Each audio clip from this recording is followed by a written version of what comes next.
everybody, and welcome back to the latest episode of the UK Glamping podcast, hosted by us here at Glampitect. This week, we have another special guest for you. It is the man behind the pods, Mr. Alex Cash. Thank you very much for joining us, Alex. No worries. So we've been meaning to get you on for a little while, but you're clearly a very busy man over there at the Pod Factory. Can you tell our listeners / viewers just a little bit about you and your background before you got into the glamping industry? Yeah, definitely. So obviously I've been in the leisure industry for about 10 years. I started off building split lodges with another manufacturer. So we did all sorts of weird and wonderful projects in that sector. And then I thought, well, why not have a go ourselves and start up a company building leisure buildings and start from there, really. And then it just sort of grew from something really quite small to something quite sizable to where we are today, really. Fantastic. Now, mirrors the range of pods we've got available as well, I suppose. They come from relatively small single units to some fairly substantial double bedroom units as well. Yeah, I mean, the whole glamping sector has grown over the years. So obviously, when we first started, it really was the camping pods. It really was the single occupancy tiny pods. To the point where we actually started in a double garage. So we used to physically build them in the double garage and have to take them outside before we could actually finish the outside because you couldn't actually get around it. That's really where we started, and grew quite organically over the years to grow where we are today. It's been quite exciting. Yeah, it's certainly come a long way from that, to the facility that you're in now, that's for sure. So tell us a bit about Pod Factory then. How long have you been operating as a pod builder, and how kind of widespread are you now? How many pods have you built? How many sites are you on? Can you give us a few facts and figures? Yeah, so essentially we've been operating as building pods for about 8 years. So we started very much doing various different things. We were doing a lot of garden rooms. So we had several teams down in London doing quite high-end builds in London. We then started doing toilet blocks, lodges, and various different things. And then sort of just before COVID, we decided that we just wanted to specialise in just one thing. We want to try and do one thing and be the best at what we do. So that's why we decided just to stick to the pods, really. Just small leisure units, similar to pods, don't have to be round, can be any shape, size, all different size sort of things, really. Yeah, that's a question we get quite a lot, obviously, and just for anybody who is under any kind of confusion about Pod Factory versus Glampitect, when you look at our website and our brochure, it is Pod Factory's units that you are looking at there. We are just working in conjunction with them as our preferred supplier. So a lot of people ask that about the kind of traditional kind of dome shape, like you can see in the company logo behind you there. Obviously, that is the bread and butter of our range. Why is it that that's such a popular choice as opposed to a flat roof, for example? Do you know what? I just think it's the way it's grown. I mean, we just, we started to do quite big, round, curved roofed units, and it's just what we ended up doing more, really. But we are quite fortunate here in respect that a lot of our guys are quite talented guys. So we don't have to stick. Building stuff in a curve is relatively actually quite difficult. In respect, nothing really fits, so you have to make everything fit into the space. So it's, we really can build everything. We get all sorts of requests from customers about what we can do, what we can't do. And essentially we just say to customers, look, you tell us what you want. You work with the designers, especially the designers at Glampitect as well. Let's build something that is quirky and is different. And we are up for that. And I think sometimes people see the logo and they see, the brochure and they go, oh, well, they must just do, curve products. And obviously I can assure you the stuff we were doing mainly before we actually started doing a lot more of the rounded stuff was all sorts of quirky things, really.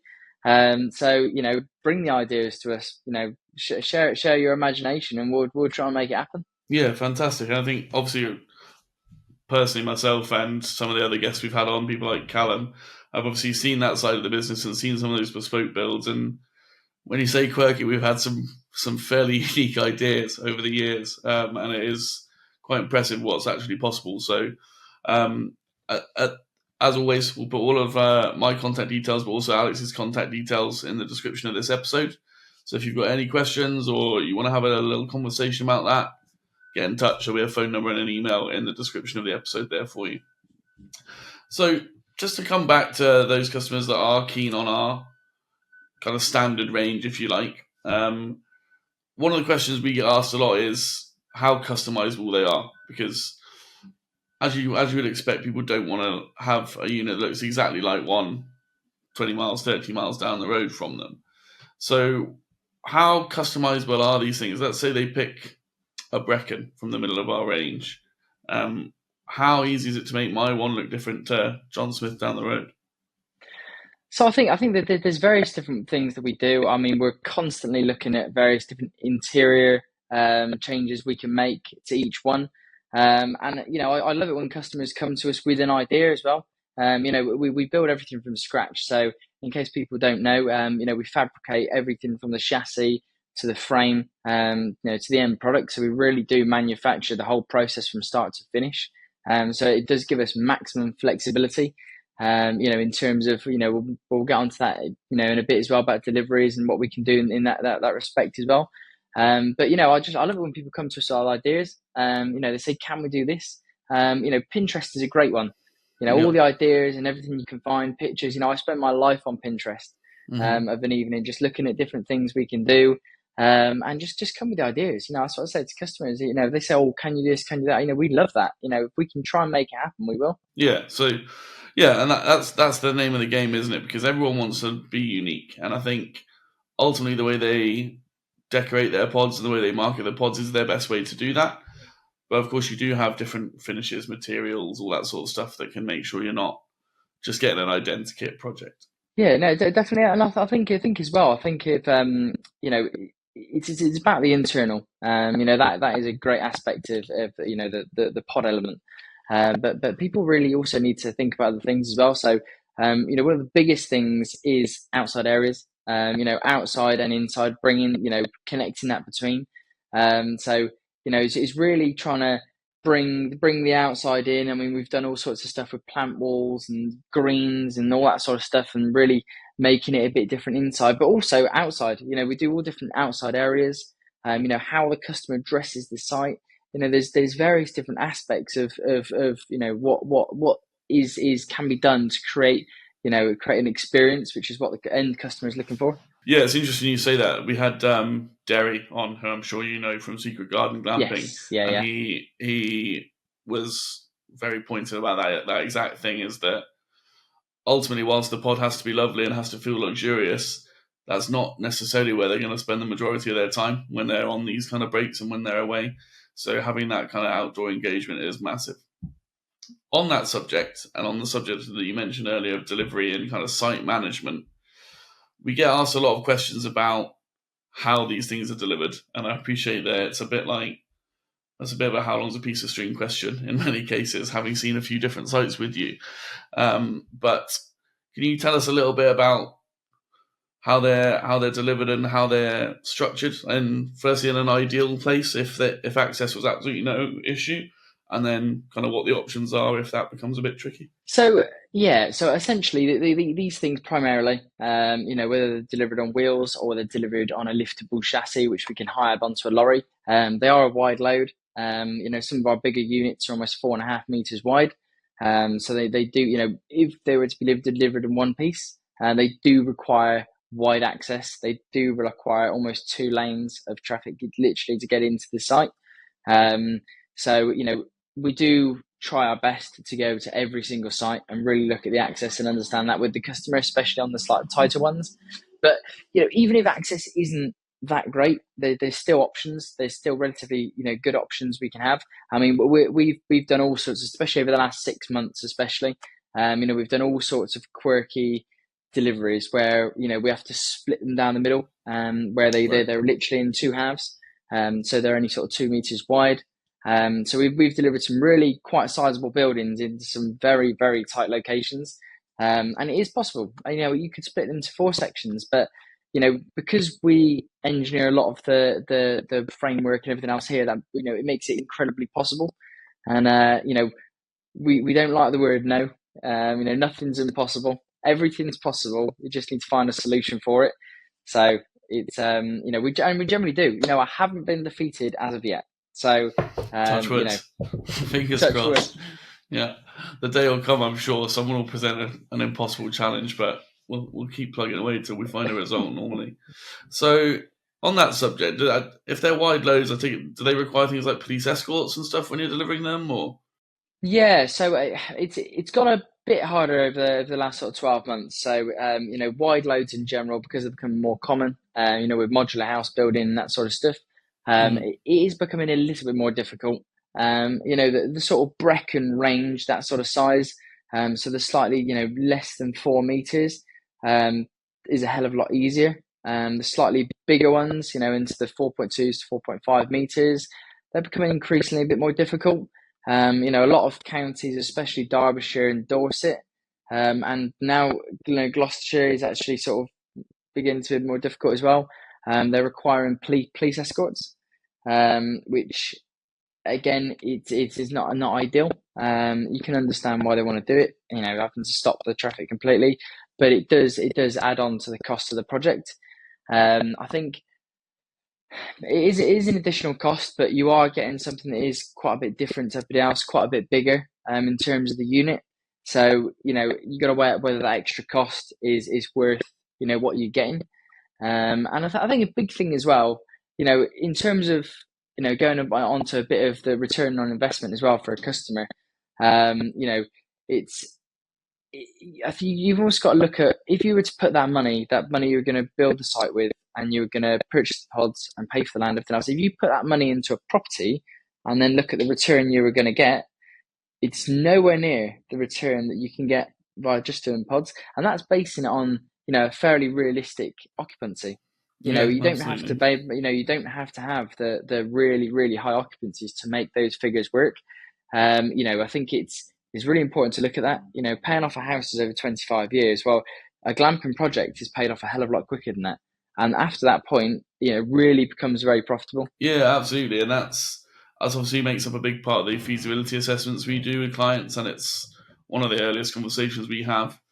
And quite often, in some of the best situations, you're only looking at 2 to 3 years to completely pay off the cost of your pods. So the return on investment can be fairly spectacular, provided you've got the time and patience. So And that was one of the first things that obviously brought us to Glampitect, because the customers were coming to us and saying, well, how do we know this works, and how do we know, what information can we get? And we didn't have anything, and I thought, well, I don't really know. You can only give the information that we've got. So mhm. obviously then we found obviously a feasibility study, which obviously I thought was a really good value, value for money for the information you get. So obviously that's how obviously the relationship started. We started referring people to get feasibility studies because it was a great document that people can have. It forms the basis of a business plan. It forms the basis of finance. To going into the finance, it forms various bases which you need to cover anyway. Yeah. And for the money, in my eyes, absolutely no brainer. Well, we'll have to get you in a Glampitect polo shirt instead of a Pod Factory one. It sounds like you got I the know, sales I pitch know. down. I was thinking that I might jump the fence. Yeah. We'll do a little work exchange program. I'll come and knock a few pods together. It'll be fine. So on the subject of that, obviously, when people are shopping for pods, and then looking at various different manufacturers, they're going to want to come and see them and touch them, ideally. Now, a lot of customers will just go and book a glamping stay and do it that way. But if they want to come and see our unit specifically, where can they do that? How can they come and see, touch, feel, and have a chat to the team? So essentially, we love people coming to the factory. We love showing off the way we build things, from start to finish. Because we can really, there's nothing to hide here. We want people to see how they're built. They want people to see the work that goes into the whole process and what we do. Everything down to the fixtures and fittings we use. The plumbing fittings we use. We really have over the years, knuckled down onto a lot of the stuff that's potentially gone wrong. We've learned from a lot of mistakes in the past. And you can really see that in the way that everything's built and everything's constructed. We have had, like anybody, we have had things go wrong, but we've also rectified that. So we really have got a really good product, and we'd love to show that off. So if people want to come down, either myself or Dan, be able to show them around, and show them what we do. We've often got 5 or 6 pods on the go at any one time. We've often got buildings outside that are ready to go, awaiting transport. So, give us a call. Let us know what sort of building you're thinking, and we can tell you what we've got in at a particular time as well. If you're looking for something we haven't got in build at that time, we might just say to you, look, hold off for 2 weeks, 3 weeks, and we're going to start something that's a bit more like what you actually want, instead of just turning up, because you might not see what you want. So definitely phone up, book absolutely. a time, and we'll get the best time to suit. But obviously, we will be at the Glamping show, and we will be at the Farm Innovation show as well. That's another way you can come and see us. So they're actually coming up. So obviously, the end of September, and it's beginning of November, I think, isn't it? Farm Innovation show. I believe so. Yeah, Glamping show is 19th to the 21st of September. So that's people's first opportunity to come and see us in an area where they can one-stop shop other solutions like sewage and all those kind of sexy considerations that they have to think about when constructing a site. Glamping show is fantastic for that, guys. So if you are considering pulling the trigger on your unit choice now and getting ready to start setting your sites up, you won't find a better place, a better event to come along and do that. So check out the Glamping show. I'll put a link again in the episode description. Tickets are free. Come along and see us, pick our brains. Myself and Alex will be the ones hopefully struggling in the sun and not taking shelter from any rain. Fingers crossed. I mean, to be fair, the Glamping show is not just a great thing to obviously just come out to our units as well. Like you say, there's loads of different ideas there. There's people there from finance. There's people there from, like you say, sewage solutions. People there from solar solutions. Every time I go there, I learn something completely new. And also I see stuff that we haven't seen before. We saw some pretty quirky, quirky stuff there as well. So it's great. There's seminars there as well. So there's loads of stuff. Yeah. Speaking of which, we will be I will be doing a live podcast and Q&A at the Farm Innovation Show this year. So if you haven't got enough of my dulcet tones and the sound of my voice, strap in for that one. I'm sure it'll be a belter.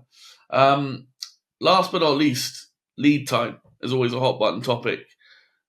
What are customers looking at? Let's say they're looking at a 4-unit site, for example, which is fairly typical for the average customer, up to around 4 units. If they get their planning permission approved today, how quickly can they potentially get a unit delivered to their site? So it's quite a difficult one, because until customers order at that particular time, we don't necessarily know what we've got in the pipeline. But what I will say is, we have got quite a lot of stuff in the pipeline and that people have ordered. However, there's a lot of people that have got a lot of groundworks to do. They've got a lot of preparation in terms of getting the power to the site. So what I will say is there is a booking system that's in place, but that does end up moving quite a bit. So it may be, we may say to you, we may have a 4-month lead time, but we may phone you up in 6 weeks and say, well, no, the other customers aren't ready. So we're ready to start your build, and you can get it sooner. Because we tend to bring a customer 2.5 weeks. A relative build is about 2.5 to 3 weeks for a pod. And obviously, if you're having multiples, we try and build them all at the same time. So when you come to the factory, if you want to come see the mid construction, you can see all of them. So you don't just see one. So we try and do it at the same time. So it's we'll ring 3 weeks before and say, look, are you ready for it in 3 weeks' time? The customer might say, no, sorry, we need a bit more time. That's absolutely fine. And we'll phone up the next person in the queue and we'll shove them in. So it's a difficult one, but realistically, you're looking, around the sort of 3 to 4 month period. Between September and April, we do tend to get a bit busier, just because that's when people aren't open. That's when people want deliveries, which is always the most awkward time because the weather to deliver anyway. But it's that is when a lot of that happens, and then obviously quieten down a little bit in the summer, which is quite nice. So yeah. So can customers kind of reserve a kind of build slot in advance? Then, if we've given them an anticipated decision date for their planning, can they kind of book in a build date ahead of time in order to try and prevent that delay? Yeah. So what we do is obviously our payment terms are ordinarily 50% up front and 50% before delivery. Um, unless they go for the finance option, but that's a whole different story. But we only really take the 50% up to 12 weeks before delivery, or 12 weeks before we start the build. Sorry. So for a small percentage, we can book you in a delivery slot. We're not going to be taking loads of money up front for months on end. All that does, it just reserves a slot. It means we can get some of the stuff on order that we need to get on order that's slightly long lead time. Is that like Just for windows and doors example, and things like yeah, that? so the curved windows and doors, they're about 12 to 16 week lead time. Right. So it's always good to get them in. We do hold up, some stock of them, but it's good to get your name on a set so we can book it in and get it sorted. Really, I mean, if planning wasn't to go through, so say you put a deposit down and planning goes, oh sorry, we've refused, then obviously we're not going to be keeping your money. We're going to return your money. It's literally held in a holding account, ready to go back. Perfect. Fantastic. Because we know obviously we've had a chat with Callum previously on the podcast about the exciting stuff that's going on at the NEC, and obviously that is a Yes. fairly massive project with nearly 60 units going in there eventually. I understand you've now broken ground on phase one, which is going to be 10, 11 units somewhere around there. Is that right? Yeah, so it's a bit of a phased approach really. So the first is sort of 9 and then straight on to 15, pretty much straight after. So the phased approach is actually, I mean, the project is amazing. It's really going to be one of a kind. So very, very exciting for us to be involved in that. Very, very exciting. So, but phased approach, which is nice for us as well. So we only have to build a certain amount at a time to fit Yeah. in. So works great for other work as well. You certainly wouldn't get 50 made in a double garage, would you? So it's a good job you've got a bigger facility Definitely these not. days. Definitely not. Yeah, definitely. It's going to be a good fun project. We're looking forward to it. We've got some quirky ideas for that one. Mm, So yeah, hopefully that'll be the first of many lecture resorts in the future. Hopefully. fingers crossed. So, look, I'm sure customers are going to have all sorts of much more technical questions ultimately when they get closer to being in a position to order pods around things like power hookups and water hookups and stuff like that. And we won't trouble our listeners with the detail of that just now because that can vary so significantly from one site to the next. But if you have any technical questions at all, you want to know more about the pods, get down in the episode description, give myself or Alex a call, and we can have that conversation. Just before we wrap up, Alex, the way we like to finish for most of our guests is just to see if you've got one kind of pearl of wisdom, one nugget that you can offer clients that are just kind of starting out, a piece of advice that you think might be of assistance to them. Yeah, I think for me, I think it would be don't dream too big too soon. For me, we watch a whole host of different customers do different things and different perspectives. But for me, you're better off doing something slightly smaller but doing it very well than you are going too crazy and doing it not so well. Because you can 3 units which are done amazingly with really nice outside areas and really creating that as experience on a site will do a lot better than having 5 or 6 units on a site and you'll probably get the same income. So I think it's just don't go too mad. Start nice and easily, break it in, and once you get the income coming in from a properly set up site, you'll soon be able to expand anyway. So that's what I would say really, because we see a lot of customers go Mm-hmm.